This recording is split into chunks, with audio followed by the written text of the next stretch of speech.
Hey everyone, before we get into today's podcast topic, I just wanted to kind of put out a warning that today's topic is super heavy as we'll be talking about religion and its relationship with mutants and how it translates to religion and the relationship it has with the LGBT community at large. And so while it's a heavy topic, we are going to be using a pretty heavy clip in order to accentuate this topic while we talk about it. And so if you need to check out, if you can't bring yourself to listen to this because it's so heavy and you just need to check out for your own mental well-being, I do not begrudging you. I understand completely. No worries. Just catch us on the next episode. I know this podcast updates pretty irregularly, but, this is going to be a heavy podcast sometimes, and sometimes it means not listening and practicing that self-care. So yeah, so if anybody needs to check out, go for it. We'll catch you next time. But yeah, let's get right into the podcast. If you're a mutant and you're proud, Magneto was right. If you're a mutant, say it loud. Magneto was right. To all the scared little kids, Magneto was right. Don't let them treat you like this. Magneto was right. Go ahead and let your power shine. Magneto was right. Leave Homo sapiens behind. Magneto was right. Yo, Homo superior. Welcome back, everyone, to Living That X Life, the podcast where we talk about the X-Men and their stories and how it translates to the LGBT community at large. I am Fire Princess Lily, and shout outs to Adam Warlock for an amazing song called Magneto is Right, which we will be using going forward. If anybody needs to tag Adam and let him know we're doing that, and if he would like me to not do that, by all means, I will not use that and I'll find something else. But for this episode at the very least, this is a great song. If you haven't heard about it, it's exactly kind of how we feel in this podcast, of that Magneto is right. Let your power shine through. Be queer. Be a mutant. And don't let anybody take that away from you. Today's topic, if you listened to kind of the warning before, is we're talking about the relationships between the church, religion, and mutants, and how that translates to the real life relationships between the church, religion, and the LGBT community. Now, I'm not saying that, of course, that all churches and all religion is bad. I would never, ever be somebody who would say that. I'm not like a terrible teenage atheist from the early 2000s. Like, come on. We're not talking about this flying spaghetti monster here. But, there are definitely examples. There are lots of examples in the real world where the church just is not super friendly, to say the least. And, we're going to be listening to a clip of Sean Harris. You might recognize that name if you keep up with the sort of topics that happen to our community just in terms of, people who talk shit regularly. We're also going to be listening to a bit from episode 15 of the animated series called Till Death Do Us Part 2, where we are introduced to the Friends of Humanity. Because you'll see that there are, Sean Harris definitely is way more terrible than what we're going to be listening to from the Friends of Humanity. You'll definitely feel the sort of similarities between their stances.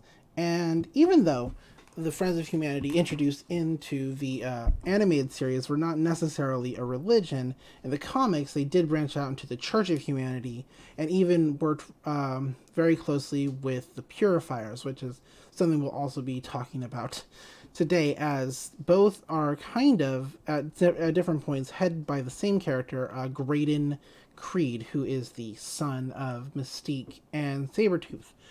But yeah, we'll get into that. So before we do get into that, let's go ahead and take a listen to those clips.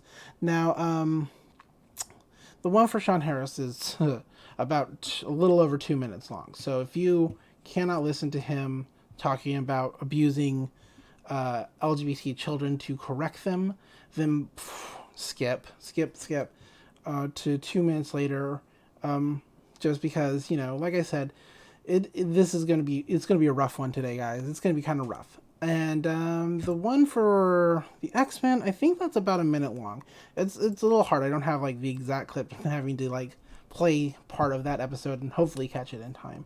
So yeah, let's get into that Sean Harris clip. Yikes! Before anything else, just yikes. Now, one of the problems is this creeping into our theology, into our thinking, into our worldview. So your little son starts to act a little girlish when he's 4 years old, and instead of squashing that like a cockroach and saying, man up, son, get that dress off you and get outside and dig a ditch, because that's what boys do. You get out the camera and you start taking pictures of Johnny acting like a female, and then you upload it to YouTube and everybody laughs about it, and next thing you know, this dude, this kid is acting out childhood fantasies that should have been squashed. Can I make it any clearer? Dads, the second you see your son dropping the limp wrist, you walk over there and crack that wrist. Man up. Give him a good punch. Okay? You're not going to act like that. You were made by God to be a male, and you're going to be a male. And when your daughter starts acting too butch, you rein her in.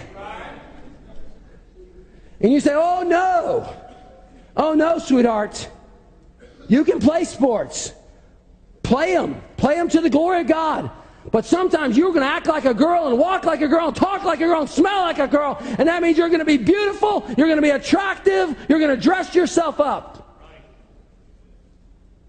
You say, can I take charge like that as a parent? Yeah, you can. You're authorized. I just gave you a special dispensation this morning to do that.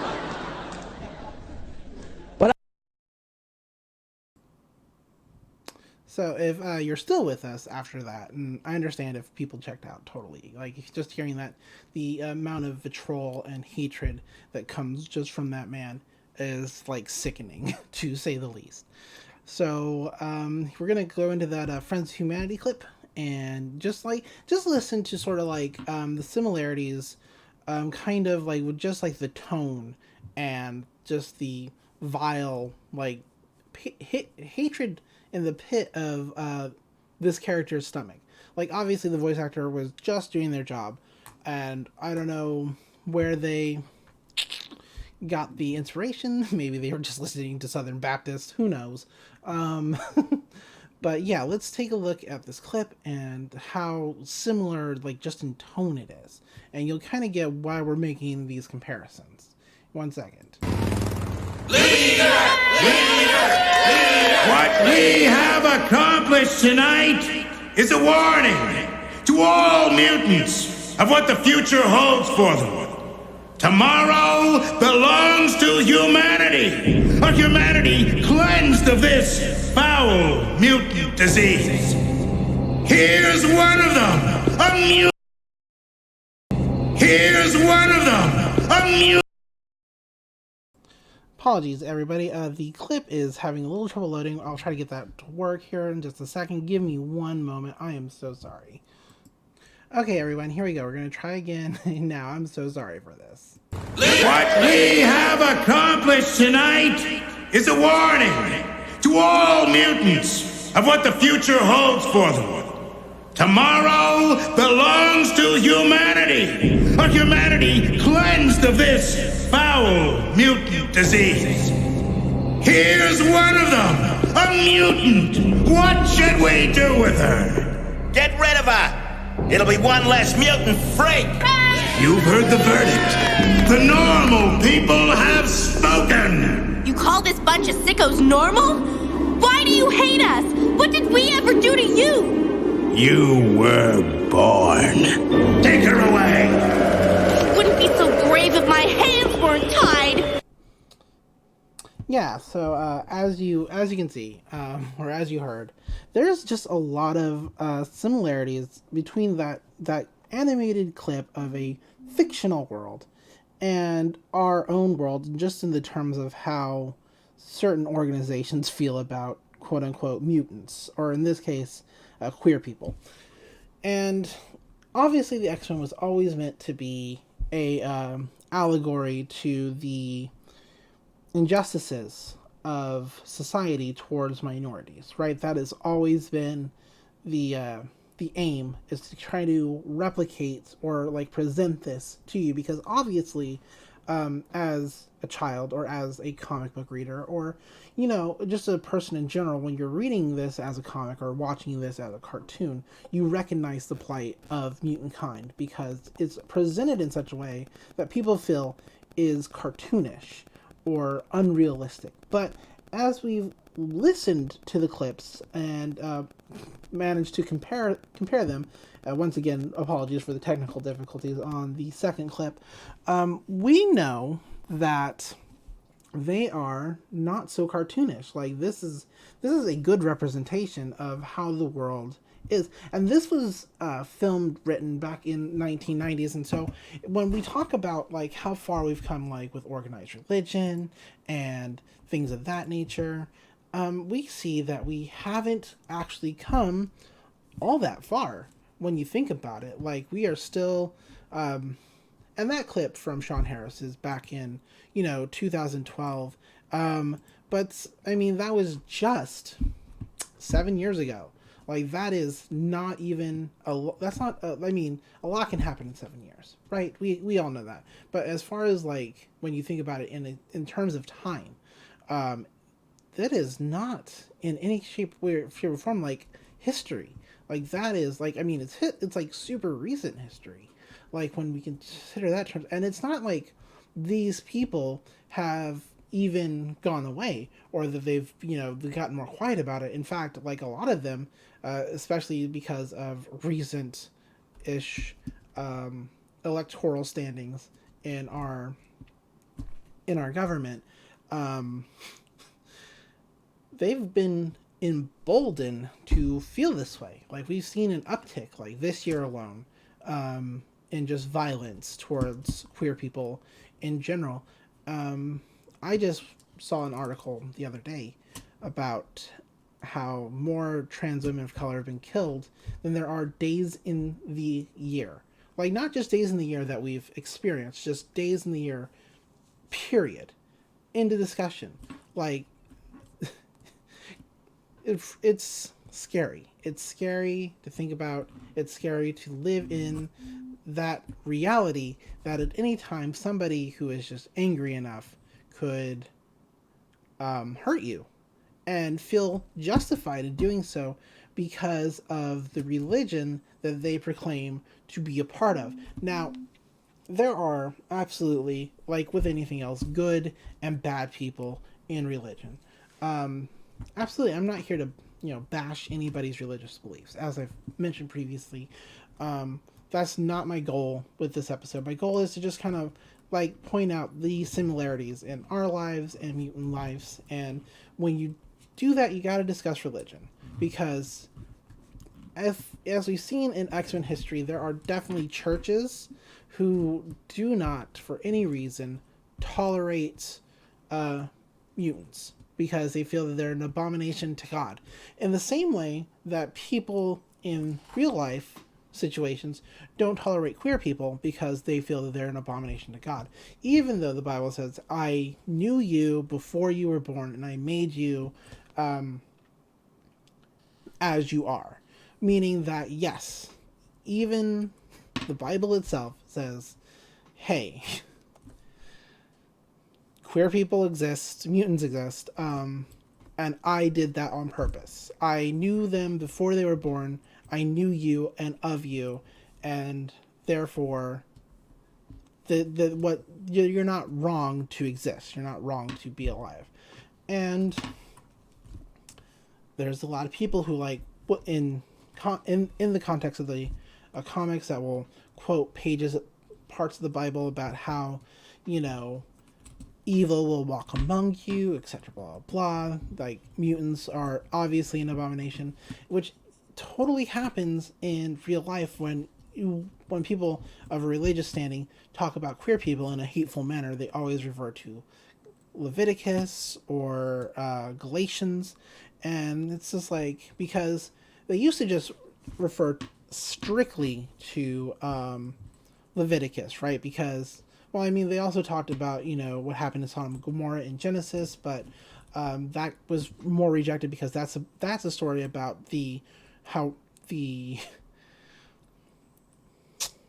crime of raping somebody, because that's what Sodom and Gomorrah was actually about. It's a story about forcing yourself onto others and the wrath that you so rightfully deserve. But they used to just quote Genesis, and then people started being like, yeah, well, that's the Old Testament. There's, Jesus didn't say anything about queer people. And so that's when they'll like pull out, Romans and Galatians and those things, which do mention queer people in a less than positive light.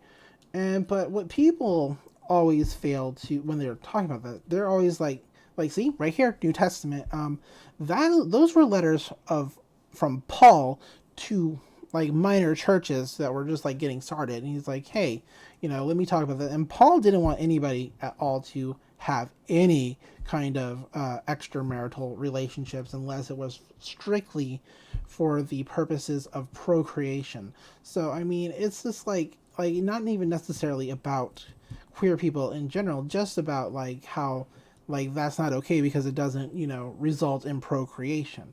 So it's like, and that's Paul. Paul's not, a deity of any kind of sense. He's just like an important figure in the mythos, right? So, but, like, and these topics, these feelings, these teachings, they have an adverse effect on the community at large. Like, as we see in the comic books, people using the Bible and religion in general will totally justify the killing of mutants. Like, the Purifiers are an entire group of people who absolutely despise mutants to the point that they have armed themselves and will do whatever it takes to wipe mutants off the face of the planet for religious reasons. After the events of House of M, 75% of the mutant population gets depowered. They become just like humans. They lose their X gene.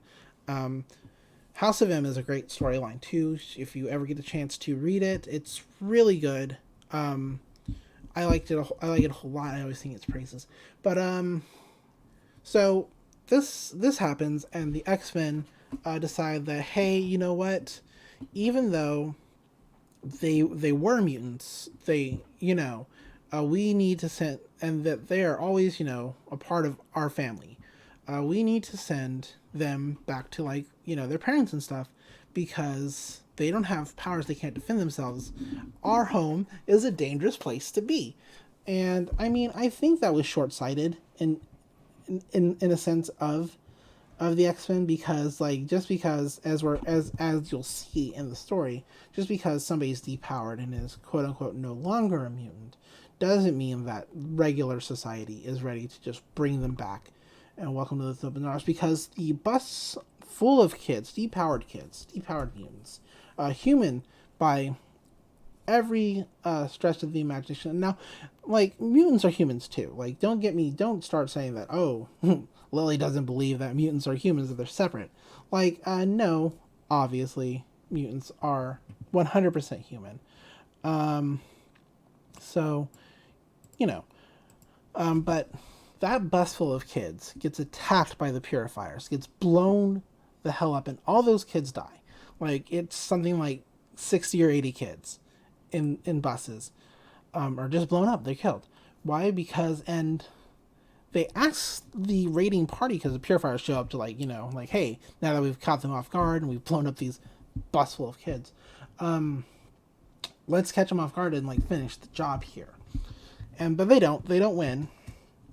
And the X-Men ask them, like, those kids didn't have any powers, by your definition, they were absolutely, human. Why would you do that? And like, it's been announced that, mutants have been depowered, and that's what those kids were. Why would you attack quote-unquote regular children, and their response was that they had been tainted by the mutant gene, so even though it was no longer a part of them, that corruption was still there, and it was okay to harm and kill them. And so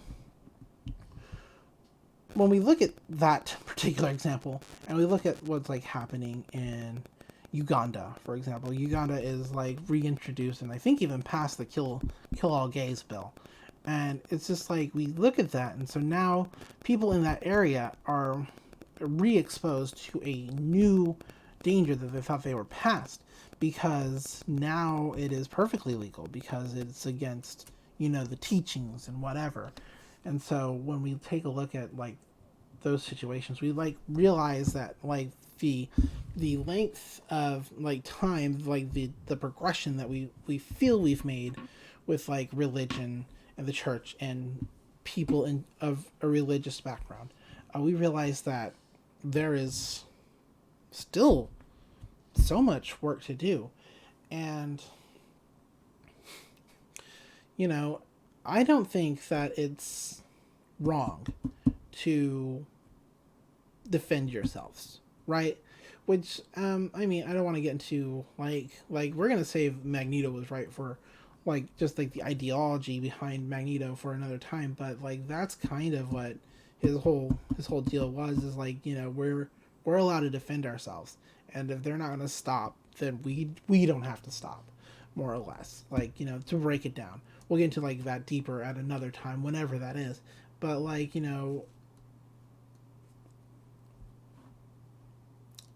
it's rough, right, to live in a world where people feel vindicated by a major force in the world, Christianity and religion in general. Like, it affects like so much of the world. Like, sure, atheism is on the rise, other religions which are not unaccepting are also on the rise, but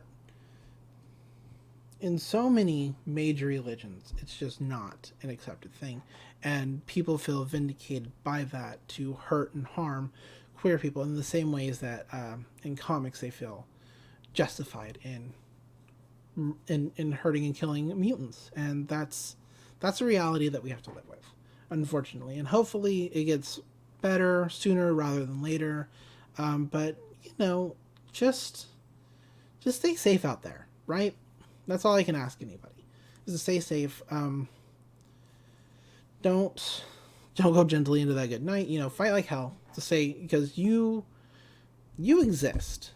You absolutely 100% exist, and you have a right to exist.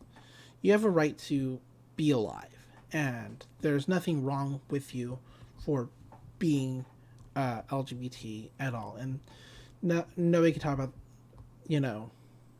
I don't think anybody has the right to say that you don't exist, or that we don't have a right to exist. And I almost, like, this is, like, we're going into, like, almost 30 minutes here, and I kind of wanted to talk about Nightcrawler, because you kind of have to talk about Nightcrawler when you talk about religion, but maybe we'll just save all his stuff for his own episode, because Nightcrawler's history with religion, in, like, a literal sense, is super duper interesting. Because he has seen both heaven and hell, and like, so you can't ignore that. You can't ignore Nightcrawler's walk with religion, because that's how we're introduced to him, is he is a monk. But we'll save that for another time, another day. And I don't think I have a sign off for this podcast, other than remember that Magneto is right. You deserve to exist. You deserve to be safe. Everybody, y'all take care of yourselves. And we'll let Adam Warlock take us out of here. I am to be a fraud. So say it with me. Come on. If you're a mutant and you're proud, Magneto was right. If you're a mutant, say it loud. Magneto was right. To all the scared little kids, Magneto was right. Don't let them treat you like this. Magneto was right. Go ahead and let your power shine. Magneto was right. Leave Homo sapiens behind. Magneto was right. Yo, Homo superior stands above man. See the blood on their hands and say, never alive just can't accept you for your gene frame. They'll try to bide with their narrow minds. Mutant kind got a new agenda that doesn't include the human race. I've seen their demons, never heard their better angels. Every word that enemies say to you absurd, and never will play me too. Fool me once, shame on you. Fool me twice, that's my burden. That's why I'm bending every steel girder, you call it murder. I call this retribution for the sins of every mutant herded into Neverland. You don't remember, man? So don't talk to me about better